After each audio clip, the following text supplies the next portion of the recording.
national championship. 1-point game, 15 minutes remaining. Tony has space. Touchdown, Miami! Chambliss delivers. Touchdown, Ole Miss! You have 3 lead changes in the last 5 minutes. The Canes within 3 yards of the game-winning touchdown.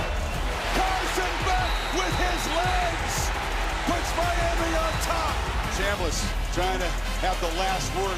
Backpedals, launches to the end zone, broken up, and the Miami Hurricanes head home to play for a championship. Game of the year. I know it's January 9th, so it doesn't give us that much of a hurdle to jump over, but it's probably going to be the game of the year for a while. Incredible last night. Miami goes on to play for the championship. You see the squad we got together here, Josh and Jordan. Be with those guys in a second, and we have more to come. But, Louis, I wanted to get a quick take from you. We know that tonight, Fernando Mendoza, Dante Moore, all eyes will be on those quarterbacks. How about the 2 that we saw last night? From a draft perspective, Trinidad Chambliss and Carson Beck. Tell everyone what you said to us right before we came on the air. If Trinidad Chambliss was 6'3", what would we be saying about him? He's a surefire first rounder. He may have been. Look, if he was 6'3" and he had been starting all season long, Trinidad Chambliss would probably be in contention for been in contention for the Heisman and be in contention for the #1 overall pick. He has everything that you want, especially when you're talking about from the neck up and the way in which they talk about him down there in Oxford. He's got tremendous mental horsepower. He's got tremendous resilience. He's been through the fire. He can handle large volumes of information. He's got great mobility, good arm strength. He can read defense pre-snap. He can adjust post-snap. He can stand in place. There's everything that he can do. And he's a great leader and a great person, never been in trouble. All those things, all the boxes that you want checked from a franchise quarterback, he checks every one of those boxes. There's just one, and that is he's probably going to measure in officially at just under 6 foot. And that's going to be a problem as far as putting him up that high and taking him that high. But there's nothing else. There's nothing else that Trinidad cannot do.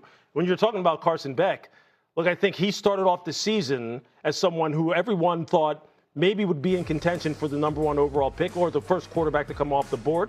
Then he hits a rough stretch, which really kind of like crescendos down there at SMU where he throws those interceptions. But as he told me, look, I still feel as though I played one of my best games of the year. And then ever since that game, with the next game that next week that we called down there in Coral Gables against Syracuse, he's been on a heater ever since then. He has been lights out. They love him down there in Miami. They feel as though all the things that he has been through really is going to serve him well when it comes to the NFL level. I think he is a guy who could still sneak into the bottom of the first round. No question about that. Okay, fascinating. We'll get Jordan's take on that as we continue this morning. Meanwhile, Pate, I want to show you something.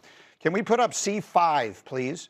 Because with Ole Miss going out, this will be the 3rd straight season in which the national championship game will be played without a representative from the Southeastern Conference.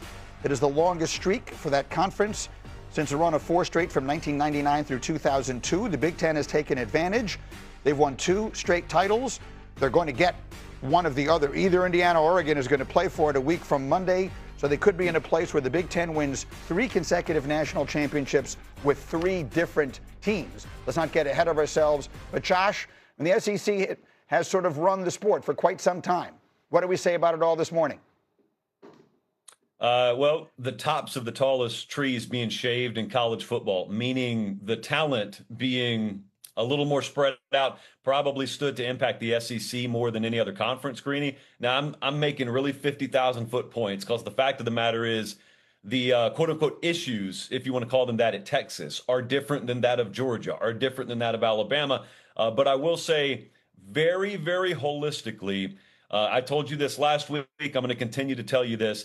For a 10, 15, 20-year stretch, when you came to understand you had such a cumulative talent edge over whatever the next most powerful conference in college football was, I just think in football, in life, when you know you have that big a built-in edge over the competition, sometimes human nature can be that you get lazy. And it may be that you get lazy in hiring practices, not overly lazy, but just the margins. You don't care about them as much because you know you're going to roll out of bed and have that advantage the next morning. And that advantage disappeared, not over time, but kind of over the span of 12, 24, 36 months. And I think a lot of places in the SEC are still adjusting to it. Look, it's not a terrible conference. It's just their fastball's 91 instead of 97 right now. And that makes all the difference in the world. What do you think, Jordan?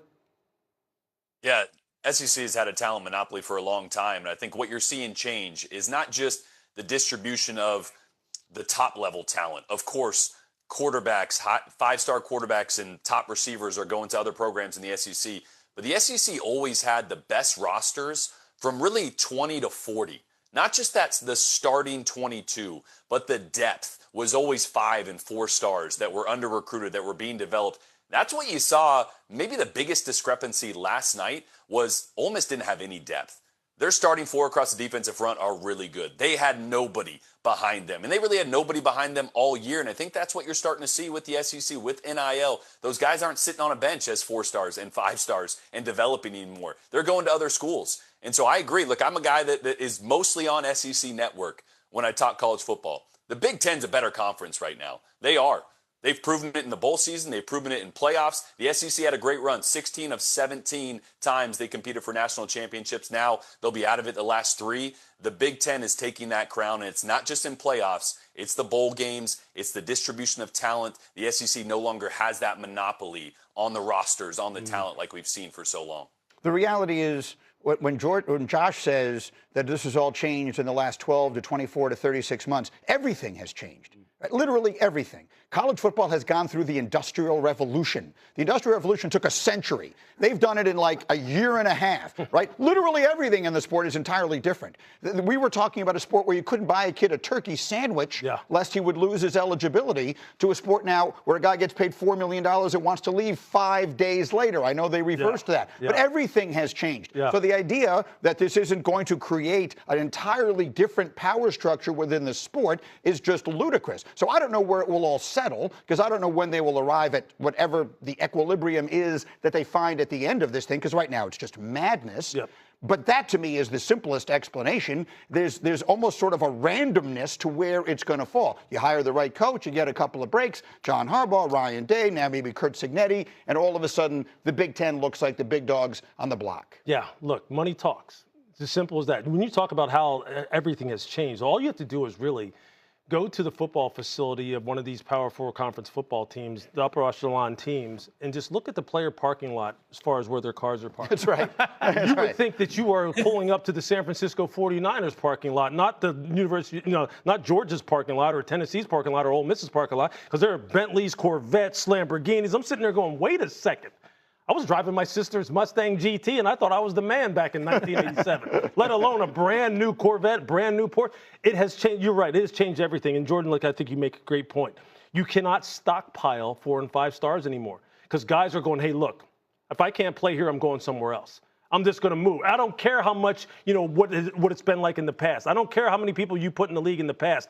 I want to play. You just saw this happen out at USC, where they have a former 5-star quarterback who's hitting the portal right now because he's going, look, I want to play. I don't want to sit behind Mailava. I don't care what Lincoln Riley has done with quarterbacks in the past. I want to play. And that has changed everything for every football team. Any given year, you can go from worst to first, and it's being proven right now.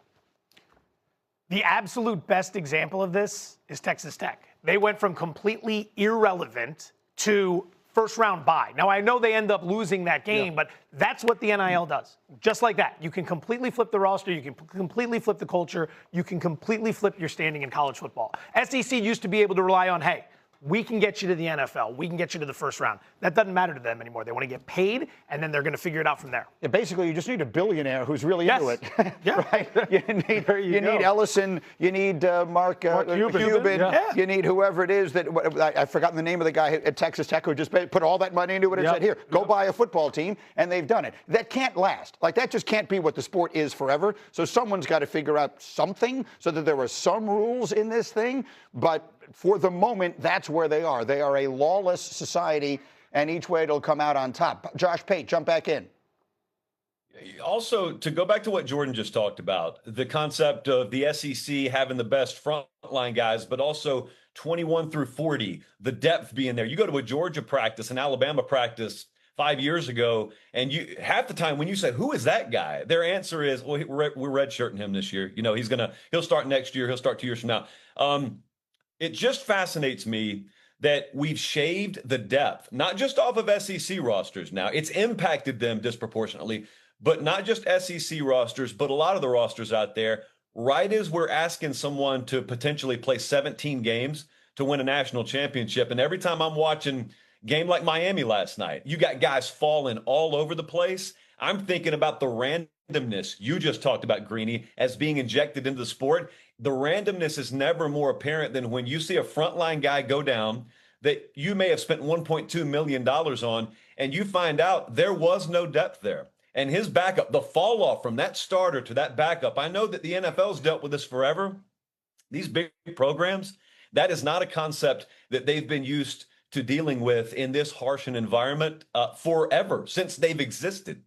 Not only that, but anytime you inject a playoff into a sport that adds more teams and adds more winner-take-all games, you're going to have some degree of randomness seep in. It used to be they would just pick the 2 best teams, so one of them had to win. Then it would be the 4 best teams, so one of them had to win. Now we've got the 12, theoretically, best teams. So that's going to inject a different sort of feel into all of it. Let me get one quick pick on tonight here from Fortenbaugh. We got Oregon and Indiana. The Big Ten will send 1 representative to the college football playoff championship game. The Hoosiers are a 3.5-point favorite. What are you thinking? You want to go with tonight's game? You tell me. You want to go tonight's game? All right, tonight's game, we're going to go ahead and we're going to take Oregon plus the points in the matchup. Couple things to consider. Number one, I think the key to the game is going to be the Oregon defense in this matchup. Late in the season, they moved away from a cover 3 scheme. They played a lot of that heavy. Now, you saw in the JMU game, they struggled there defensively. Texas Tech game is where it all changed. 0 points allowed, 215 total yards allowed. That's a good Texas Tech team. I think with Indiana, the narrative shifted on them. Going into the Alabama game, it was, they're good, but I kind of need them to prove it. After they smoked Alabama, everyone jumped on the wagon. Makes them a little overvalued, in my opinion. I would take the points with the Ducks. Lou is taking Oregon straight up. We will see what happens again. The game is tonight on ESPN and ESPN Deportes and the ESPN app. Oregon, Indiana in the Peach Bowl. Coverage begins 7:30 Eastern. Winner will take on Miami. Week from Monday for the national championship.